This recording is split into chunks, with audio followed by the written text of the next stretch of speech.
अंत में दिया जाता है। यानी कि जो लिखित पृष्ठ पोषण है वो कार्य के अंत में दिया जाता है। जैसे कोई भी एग्ज़ाम होता है तो उसको टेस्ट को चेक किया जाता है, फिर उसके आधार पर उसका लिखा जाता है कि ये कैसे कि कितने मार्क्स इसमें अंकों के आधार पर दिया जाता है। तो उसी तरीके से जिस वर्ष के अंत में जो सबसे बड़ा एनुअल एग्ज़ाम होता है तो उसके आधार पर पूरे वर्ष का पृष्ठ पोषण दिया जाता है कि वो बच्चा उसका परिणाम कैसा आया, वो उससे कैसे कार्य किया। अगर उसका रिजल्ट अच्छा होगा तो लिखित पृष्ठ पोषण भी अच्छा होगा।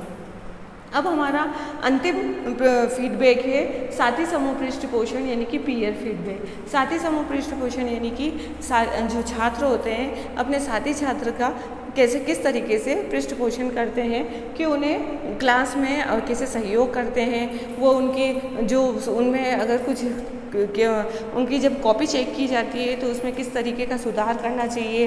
या कोई छात्र तो ऐसे होते हैं कि अपने मित्र के कारण उन्हें जहाँ गलती होने पर भी उसमें सुधार नहीं करते हैं, और कोई छात्र ऐसे होते हैं जो गलती होने पर उसको ज़्यादा गलती बताते हुए भी उसको बताते हैं कि तूने इतनी गलतियाँ करी, इसमें ये कार्य करना चाहिए। और कोई छात्र ऐसे होते हैं कि वो मित्र की गलती की सुधार करने के साथ साथ अपना भी सुधार करते हैं। तो इस तरीके से इसे साथी समूह पृष्ठ पोषण कहा जाता है।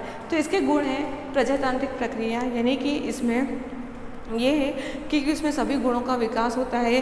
छात्रों में हर तरीके से हर कार्य को करने की योग्यता होती है। तो शिक्षक द्वारा जब कक्षा में जब कुछ कार्य दिया जाता है तो उन्हें एक दूसरे को सहयोग करने की आवश्यकता होती है। तो एक दूसरे का सहयोग करने के लिए कहा जाता है। तो सभी छात्र एक दूसरे का सहयोग करते हैं, उनकी जो कोई समस्या होती है उसका समाधान करते हैं।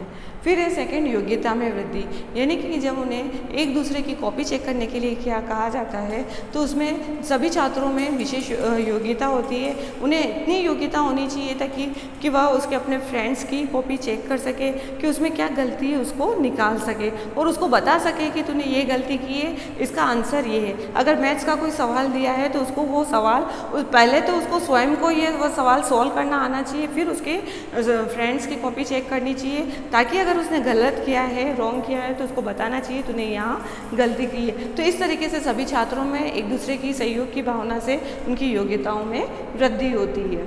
फिर हमारा थर्ड है कि अधिक अधिगम की व्यवस्था। इससे क्या होगा कि लर्निंग में धीरे धीरे वृद्धि होती जाएगी। बच्चे और से ज़्यादा ज्ञान प्राप्त करने की इच्छा रखेंगे ताकि बच्चों में लर्निंग प्रोसेस होगा उसका अच्छे से डेवलपमेंट होगा। फिर है चिंता का अभाव। तो इसमें चिंता का अभाव है कि छात्र होते हैं उन्हें पता है कि मेरे फ्रेंड ही मेरी कॉपी चेक करेंगे, टीचर नहीं करेंगे, तो उनमें कोई टेंशन नहीं होती है। उन्हें लगता है कि मेरा फ्रेंड तो मेरा ही है, वो मेरी गलती में सुधार कर लेगा, वो मेरी गलती नहीं निकालेगा। तो जब टीचर को कॉपी चेक करने के लिए दी जाती है वो सही गलत को भी सही कर देता है, तो उसकी जो कमी होती है उसको नहीं निकालता है। तो इससे उसके साथी समूह को यह चिंता नहीं रहती है कि मेरे में क्या गलती है। फिर हमारा नेक्स्ट पॉइंट है कि अधिक अभ्यास की प्रक्रिया। अधिक अभ्यास की प्रक्रिया में है कि छात्रों को जब एक दूसरे साथी समूह की जब वो कॉपी चेक करते हैं तो उन्हें अधिक अधिगम की आवश्यकता होती है, क्योंकि अधिक अधिगम अगर लर्निंग उनकी अच्छे से होगी तभी तो अपने फ्रेंड्स की गलतियों को वो सुधार सकेंगे। अगर उनमें लर्निंग प्रक्रिया का प्रोसेस अच्छा नहीं होगा तो वो अपने फ्रेंड की कॉपी चेक नहीं कर पाएंगे, उसकी गलती में सुधार नहीं कर पाएंगे। फिर हमारा नेक्स्ट है अभिप्रेरणा का विकास। तो इस तरीके से अब छात्रों में जो साथी समूह में है अभिप्रेरणा एंड मोटिवेशन का भी डेवलपमेंट होता है, क्योंकि उसे लगता है कि मेरे फ्रेंड ने 4 गलती करी है तो मैं सिर्फ 2 ही करूं, और वो 2 गलती को भी सुधारने में लगा रहता है। तो इससे क्या हुआ, उसके फ्रेंड से उसको मोटिवेशन मिलता है कि उसके फ्रेंड से भी मैं आगे बढ़ूँ, और उसने 4 की गलती की है तो मैं 2 ही करूँ, और 2 भी ना हो ऐसा मैं प्रयास करूँ। तो इस तरीके से अभिप्रेरणा का विकास भी होता है। फिर हमारा नेक्स्ट पॉइंट है आत्मविश्वास का विकास। आत्मविश्वास का विकास यानी कि इससे छात्र में कॉन्फिडेंस डेवलप होता है कि उसे ये लगता है कि मैं ये कार्य अच्छे से कर सकता हूँ। अगर उसने उसके साथी की अच्छे से कॉपी चेक करी है, उसके अच्छे से मार्क्स मिले हैं उसे, और उससे भी ज़्यादा मार्क्स मिले हैं, तो इसका मतलब ये है कि उसमें आत्मविश्वास कॉन्फिडेंस इतना अच्छा है कि उसके खुद के भी अच्छे आए और उसके फ्रेंड्स के भी अच्छे आए कि उसने इतने अच्छे तरीके से कार्य किया है। फिर हमारा नेक्स्ट है कि निर्णयन की क्षमता का विकास, यानी कि डिसीजन मेकिंग का डेवलपमेंट, कि डिसीजन इतना छात्र द्वारा उसके साथी समूह द्वारा इतना अच्छा डिसीजन लेना ताकि वो उसका फ्रेंड भी उसे अच्छे से वो कार्य कर सके, उसे बता सके कि उसने कहाँ गलती करी है और उसकी गलती में सुधार कर सके। ये नहीं कि वह अपने साथी की गलती को छिपाए और अपने साथी की जो कमी है उसको दबाए ताकि उसे फ्यूचर का भविष्य में भी कभी गलती न करने का पता चले कि उसमें सुधार हो सके। अगर वह अच्छे से डिसीजन लेगा, अच्छे से निर्णय लेगा, उसके साथी को बताएगा उसने कहाँ गलती करी है, उसकी कहाँ कमजोरी है, उसके बारे में उसे अवगत कराएगा, तो इस तरीके से उसने जो निर्णय लिया उसके साथी में अच्छे से डेवलपमेंट होगा, उसकी गलती का उसका साथी सुधार कर सकेगा और इस तरीके से वह कार्य अच्छे से संपन्न करेगा और भविष्य में गलती न करने का ठान लेगा।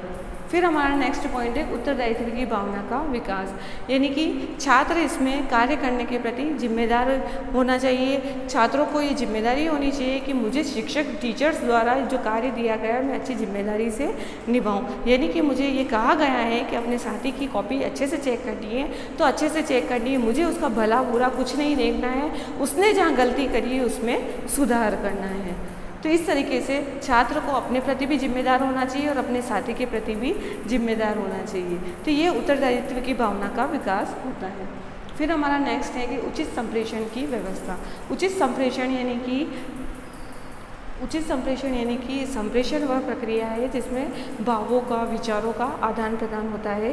तो छात्र द्वारा जब कक्षा में वो अपने विचारों को प्रकट करता है तो उसके साथियों को भी लगता है कि इसने कितने अच्छे विचार प्रकट किए हैं। कोई टॉपिक दिया जाता है तो उसके बारे में इतने अच्छे से बताया जाता है तो वो साथी भी उसे अनुग्रहित करते हैं, उसके ज्ञान को अपने अंदर उतारते हैं कि इसने इतने अच्छे से बताया है। तो इस तरीके से उनका जो भी समस्या होती है अपने टॉपिक के प्रति, अपने सिलेबस के प्रति, अपने पाठ्यक्रम के प्रति, तो वो छात्र अच्छे से संप्रेषण प्रक्रिया द्वारा अपने भावों को, विचारों का आदान प्रदान प्रक्रिया द्वारा साथी समूह के द्वारा उचित संप्रेषण की व्यवस्था का विकास करते हैं। तो इस तरीके से इसका अंतिम पॉइंट है कि शिक्षक के लिए उपयोगी।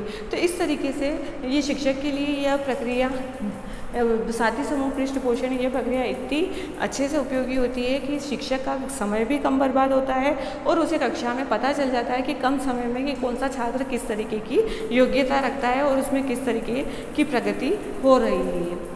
इस तरीके से साथी समूह पृष्ठ पोषण यानी कि पीयर फीडबैक के गुणों के बारे में हमने जाना। अब इसके दोष हैं कि प्रभावशीलता का अभाव, यानी कि जो छात्रों द्वारा जो शिक्षण कार्य कराया जाता है कक्षा में, तो छात्र साथी समूह के द्वारा जो कॉपी चेक की जाती है वो प्रभावी नहीं मानी जाती है, प्रभावशील नहीं होती है। तो प्रभावशीलता का इसमें अभाव पाया जाता है क्योंकि छात्र अपने साथी समूह का अच्छे से अच्छा बताना चाहता है तो उसका भला देखने के लिए उसकी गलतियों को छिपाता है और उसकी कमियों को उजागर नहीं करता है। और फिर सेकंड है कि छात्रों में फीडबैक की योग्यता का अभाव। अगर छात्रों में किसी छात्र के आगे बढ़ने की, अगर उसका छात्र ने अच्छी योग्यता वाला है, विशेष योग्यता वाला है, उसने कम गलती की है और उस छात्र ने ज़्यादा गलती की है तो उसकी जलन ईर्ष्या की भावना आ जाती है और वह अपने छात्र को फीडबैक नहीं दे पाता, अपने साथी समूह को फीडबैक नहीं दे पाता। तो इस तरीके से अगर वो कम योग्यता वाला है तो उसमें फीडबैक यानी योग्यता का अभाव है तो वो अपने साथी की कॉपी चेक नहीं कर पाता है और उसको अच्छे से नंबर नहीं दे पाता है और उसकी गलतियों को भी सुधार नहीं पाता है। तो इस तरीके से छात्रों की फीडबैक की योग्यता का भी अभाव पाया जाता है। फिर हमारा नेक्स्ट पॉइंट है पारदर्शिता एवं निष्पक्षता का अभाव।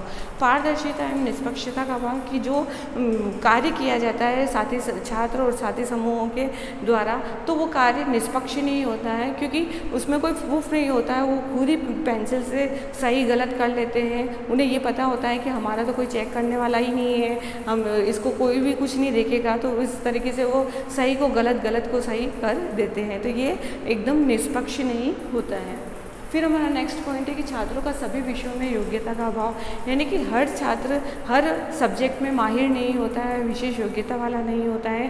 कि एक छात्र अगर साइंस में डिस्टिंक्शन लाता है तो दूसरा छात्र मैथ्स में डिस्टिंक्शन लाता है। तो इस तरीके से छात्र के हर पक्षों का आंकलन किया जाता है तो उसके जो परिणाम प्राप्त होते हैं तो उसके आधार पर जो रिपोर्ट कार्ड तैयार किया जाता है उस प्रगति पत्र में उसको देखा जाता है कि कौन सा छात्र किस सब्जेक्ट में किस विषय में योग्यता रखता है। तो इस तरीके तरीके से सभी छात्रों में किसी न किसी तरीके की योग्यता का अभाव पाया जाता है। फिर हमारा अंतिम पॉइंट है कि सार्थक परिणाम का अभाव, यानी कि टीचर जब पूरे वर्ष के अंत में मूल्यांकन करता है, पूरे वर्ष का आंकलन किया जाता है छात्र का टीचर द्वारा, तो टीचर वो हर बार वह एक ही तरह के कमेंट लिखता है, एक ही तरह के वाक्य लिखता है कि इसको मैथ्स में कमज़ोर है, गणित में अच्छे से अच्छा प्रयास करिए, विज्ञान में अच्छे से ध्यान दिए, अंग्रेजी भाषा का अच्छा से अच्छा विकास करें। तो इस तरीके से वो छात्र और उसके अभिभावक दोनों ही घबरा जाते हैं कि ये तो हर समय एक ही परिणाम, एक तरह के वाक्य लिखे जाते हैं। तो इस तरीके जो परिणाम प्राप्त होते हैं अभिभावकों को भी, तो वो सार्थक नहीं माने जाते हैं। तो इस तरीके से आज हमने शिक्षण पृष्ठपोषण के प्रकारों के बारे में जाना। उसके 3 जो प्रकार हैं, मौखिक पृष्ठपोषण, लिखित पृष्ठपोषण और साथी समूह पृष्ठपोषण, इन तीनों के बारे में जाना, इनके गुण दोषों को भी देखा। अब हम आगे नेक्स्ट क्लास में मिलेंगे। Thank you.